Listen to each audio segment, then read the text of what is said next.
Payback. Chapter 22. Now. 2 weeks later. Unedited. "Hey Line," I say as I walk into the living room. She is sitting on the couch, eating popcorn and watching TV. Looking up at me, she frowns. She hates it when we call her Line. "I am stepping out for an hour. Can you watch peace? I just bathed and fed her. She is taking her usual evening nap." "Where are you heading to?" "I need to run a few errands, but I will be back before you know it.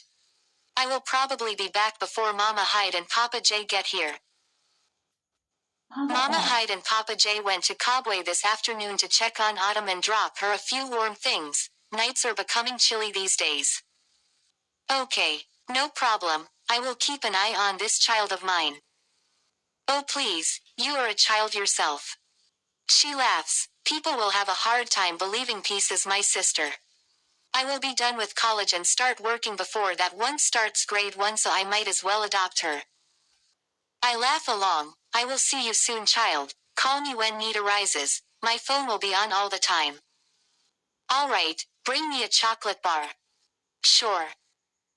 Exiting the house, I get into my car and drive out. This evening, I am meeting up with a private investigator I hired to investigate Oscar and his family. I hired this Mrs. Ndumba after the meeting with Bernice and her mother. My gut instinct told me there's more to Oscar's death than meets the eye. After giving this issue much thought, I came up with a few theories of my own that I think happened. I am thinking Oscar and his family have been working together. They probably targeted Autumn because of the nature of her job. The death wasn't part of the plan obviously, but it happened, which forced his sister and mother to empty Oscar's bank accounts. Then there's Leslie. From what Autumn told me, she was a needy and vulnerable friend. She had never-ending problems. She and Oscar weren't the best of friends, but how did they end up together?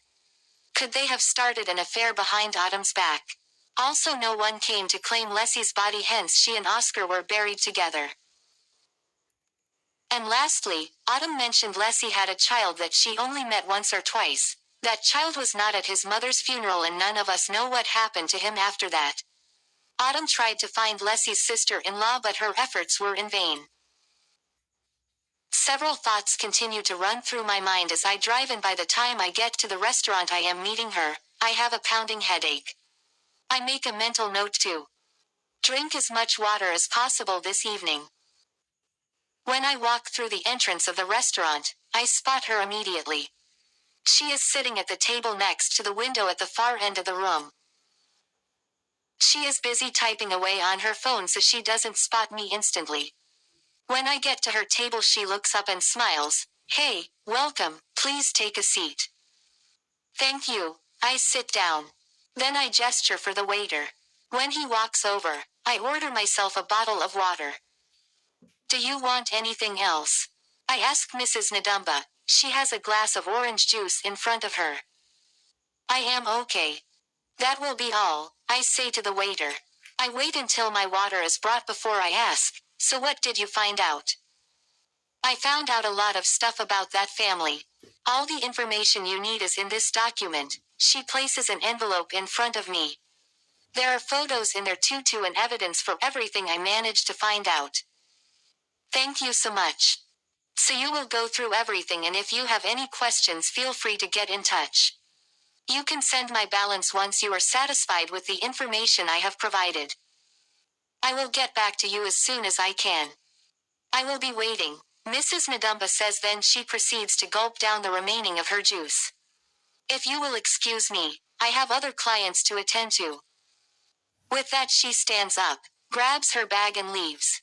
As soon as she is out of sight, I rip open the envelope and start going through the documents.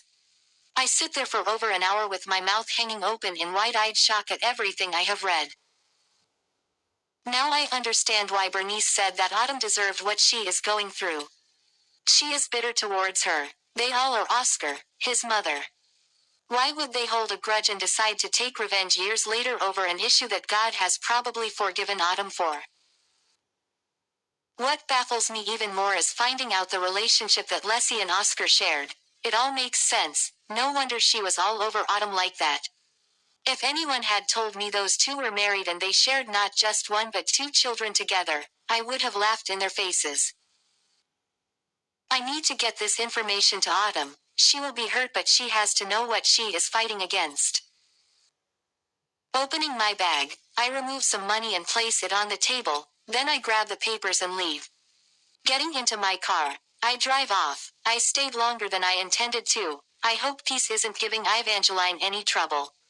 That little munchkin can get fussy at times. When she starts to cry uncontrollably, only Mama Hyde can get her to calm down. Deep in thoughts and busy driving, I am startled by the sound of a screeching car, and before I can process what's going on, my car is hit from behind, causing it to swerve off track. I brake hard, skidding into a ditch. The pain that sweeps through my body is the last thing I remember before it's lights out for me. Asterisk. Ella B.